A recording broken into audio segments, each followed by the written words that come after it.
What's up, Battlefielders? It's Mess again, and this is the Callout Connection. This first video will be a general introduction to map callouts, in which I'll discuss why I think they're important and what they can do for you. I'll also go over how I typically approach making them and how you can create your own if you'd like. In later videos, I'll have comprehensive map-specific callouts, so if you just don't feel like making your own, no worries, I've got you covered. Stay tuned for that. So getting started, why have map callouts at all? Well, if you're a competitive player, it really goes without saying. But even casual players who want to squad up with friends can benefit tremendously by having their own callout vocabulary. It allows you to convey important information to your teammates quickly, giving them much better decision-making capabilities. You're essentially distilling the chaotic emotion of the battlefield into short bursts of essential information. And this really applies to any team-based multiplayer game, not just Battlefield. You'll definitely have much less frustration. How many times have you tried to tell a teammate where the enemy is located, but you just can't describe it adequately? He's behind that rock. What rock? He's in the building. What building? By the time you and your teammates are on the same page, the enemy is long gone and there's nothing you can do about it. So callouts can eliminate this type of frustration, as you and your teammates will always know what a particular spot is named. Now, that being said, there are several different ways that you can go about making callouts.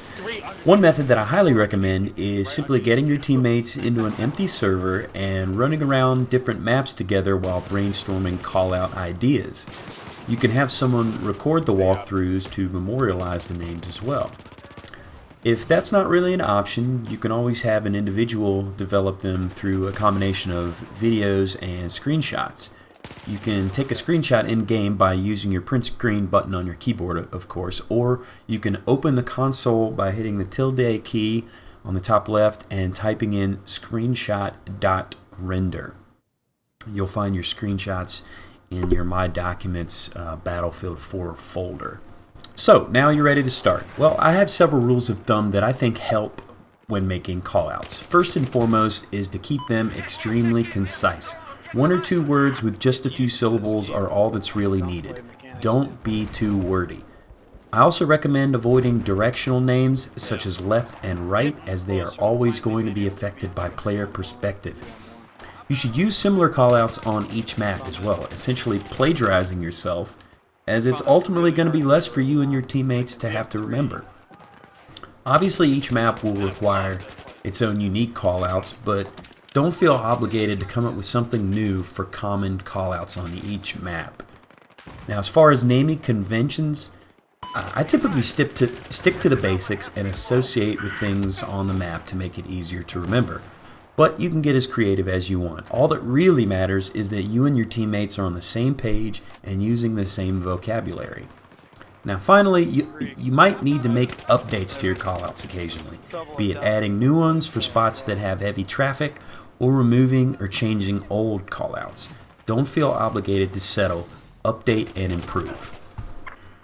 Starting out on a new map, I typically have a top-down approach to creating callouts, so we'll start with the tabletop. You want to establish important lanes and choke points on the map, and this will largely be based on the game type you're playing and the locations of the main objectives. In this case, we'll use domination on Dawnbreaker as an example. So immediately you can set sides on the map by having callouts for the two main roads. Here we'll call the long straight road a highway, and the curvy side road will be called street. Then by associating flag locations with each road callout, you can quickly convey general locations on the flanks of the map, such as C Highway, C Street, or B Highway, B Street. You get the idea. From there, I would typically progress through the map, creating more specific callouts for rooms and popular peak locations. It may take a little bit of time to determine which specific locations need callouts, and as I said before, you may ultimately abandon some that you don't use enough. But in general, I find this is the best approach to making callouts. Now, you might be thinking that this is a lot of work, but I urge you to try it out for yourself on a map or two, and I think you'll start to wonder how you ever functioned without them. So that concludes my introduction to map callouts. In future videos, I'll be detailing specific callouts on specific maps, So if you like what you've heard, please subscribe and tune in for more. Thanks for watching.